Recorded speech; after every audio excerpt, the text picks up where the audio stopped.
le nerf de la guerre aujourd'hui, parce qu'on est entouré de distractions et de choses qui attirent notre attention loin de ce qu'on devrait faire. Et dans tous les aspects de la vie, ça se révèle, et sans une bonne discipline et fixer ses priorités et les actions pour atteindre ces priorités, c'est toujours beaucoup plus compliqué. Oui. Très bien, bah écoute, c'est extrêmement intéressant tout ce que tu me dis. Et alors, est-ce que là tu relances bientôt, pour revenir un peu sur ton projet et ton coaching, est-ce que tu as une prochaine session de planifier? Oui, je vais en faire une en juin parce que là j'avais vraiment besoin du mois de mai pour souffler et faire le point. Donc je vais en lancer une en juin. Je vais ouvrir les inscriptions, je pense fin mai, début juin. Alors en fait, ce que je vais faire, c'est que la dernière fois, quand j'ai mis les ventes en place, les 20 premières places se sont vendues en 2 jours. Donc j'étais un petit peu surprise. Donc j'en ai rajouté 10 qui se sont vendues aussi très rapidement. Alors moi, j'ai décidé de privilégier en fait les abonnés à mon blog, les abonnés à ma newsletter. Et ce que je vais faire, c'est que dans une newsletter que je vais envoyer, je pense d'ici fin mai, je vais leur dire, voilà, tel jour, j'ouvre les ventes. Mais il n'y a que les abonnés à la newsletter qui en seront avertis. Je ne communiquerai l'information sur mon blog et sur la page Facebook que 2-3 jours après la prévente. C'est normal, on privilégie ses clients. Voilà. J'ai des gens qui me suivent, mais depuis le tout début de Confession d'une accro du budget. Je me souviens au début, quand j'avais 5 lecteurs par jour, j'étais super contente. Et quand je voyais qu'une amie avait partagé un de mes billets, je me disais, oh, elle est trop sympa de partager mon billet. Et j'ai eu un petit déclic où je me suis dit, non, mais attends, si elle partage ton billet, oui, elle est trop sympa.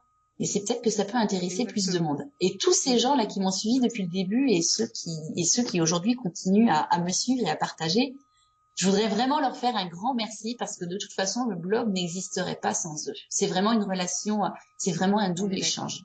Moi, je veux bien partager des choses, mais s'il y a personne pour les recevoir, derrière, ça ne sert à rien. Tout à fait en phase là-dessus.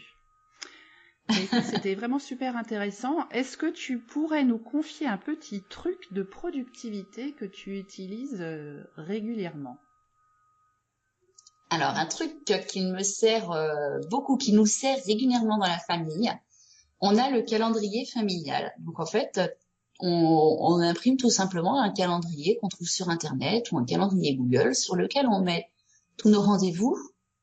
Et puis, les soirées qu'on a prévu de passer chez les copains, les soirées qu'on a prévu de passer que ensemble. Moi, je note mes coachings pour que mon mari sache que là, non, on va pas se regarder une série ensemble parce que je suis en coaching et j'ai besoin de l'ordinateur.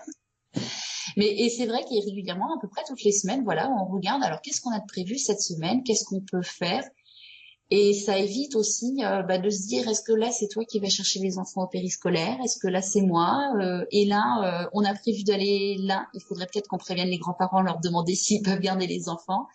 C'est très simple, mais comme d'habitude, c'est le plus simple, le plus efficace. Le calendrier. C'est vrai qu'on n'y pense pas forcément, ça. Moi, j'ai pas souvenir d'avoir fait ça lorsque j'étais mariée.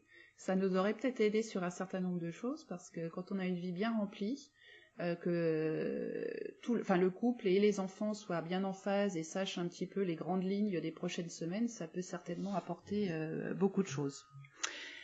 Oui, surtout quand on a des petits, pour les aider à se repérer dans le temps. C'est vrai, c'est vrai. Une petite citation qui te motive, qui te booste, qui te donne de la pêche, je sais pas, ou un livre, ou... Une citation qui m'inspire pas mal, c'est « Soyez le changement que vous voulez voir dans le monde ». Je crois que c'est de Gandhi. C'est ça, oui, c'est bien ce qui me semblait. En fait, je pense que chacun, on peut faire des petites actions, on peut tous agir déjà par notre façon d'être pour que le monde soit plus beau et voilà. Je pense à un exemple très bête. Je ne suis jamais allée à Paris, je ne vis pas à Paris, je ne sais pas comment c'est dans le métro. Quand j'en entends parler, on me dit toujours « Ouais, les gens, ils font la gueule ». C'est pas faux. Ouais. Je confirme. Je veux bien l'imaginer. Mais en même temps, je me dis, si chacun essayait de penser à quelque chose de sympa et déjà de ne plus faire la gueule, les gens feraient plus la gueule puisque chacun sourirait un peu. Alors, je sais pas, c'est peut-être pas facile à mettre en œuvre dans le métro parisien. Mais bon, nous, par exemple, quand on se promène dans la rue, moi, ça m'arrive, on vit en campagne, on a un cadre de vie qui est super agréable. Et quand je vois des gens qui tirent une tronche pas possible, je me dis, mais Il fait beau, t'as la mer à 2 minutes et tu fais la tête. Souris, la vie est belle. Ouais, c'est vrai que souris, la vie est belle. Moi, je trouve que ça résume tout. Et on n'y pense pas souvent. Et moi, j'essaye de beaucoup sourire aussi. Alors, pas dans le métro, parce que ça pourrait m'attirer, je pense, peut-être des conversations ou des situations que je n'aimerais pas forcément. Ouais, j'imagine. J'imagine que ça va pas être facile. C'est vrai que d'être souriant, c'est pas forcément toujours un avantage, notamment dans le monde du travail, mais malgré tout, ça adoucit quand même les contacts. Et une personne qui va arriver vers toi, même si elle est un peu la grise mine, si tu l'accueilles avec un sourire, c'est quand même extrêmement rare que la personne ne te renvoie pas le sourire, quoi. Donc, et c'est très communicatif. Voilà. Eh bien, écoute, Marina, je te remercie 1000 fois de m'avoir accordé cette interview, parce que tu es quand même la toute première que j'interviewe pour mon podcast. Donc, c'est une grande nouvelle. Première d'une longue série. On vous passera, chers auditeurs, toutes nos péripéties techniques juste avant l'enregistrement de ce podcast, parce que ça a été quand même quelque chose. Donc, j'espère que le résultat sera à la hauteur de nos travaux préliminaires, parce qu'on a beaucoup œuvré. Merci à toi, en tout cas. Je vais mettre bien évidemment sur les share notes, donc sur mon blog, le lien vers ton site, donc Accro du budget, l'adresse de ta page Facebook aussi, bien évidemment.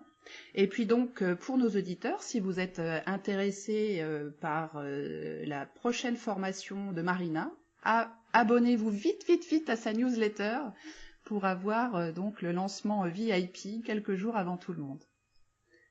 D'ailleurs, je rajoute quelque chose, c'est que là, je suis en train d'écrire un e-book que je vais offrir aux abonnés du blog. Très bien. Donc, très bien. Voilà. Donc, le e-book devrait sortir, je pense, d'ici 15 jours, parce que je suis en train de le faire corriger par une amie qui est écrivain public, pour quand même faire quelque chose de très qualitatif. Donc, d'ici 15 jours, vous aurez un e-book. Et en avant-première, c'est quoi le thème? Un guide pratique pour des finances zen. Ah, très bien, très bien. Bon, on va vite courir s'abonner. Merci Marina et à bientôt.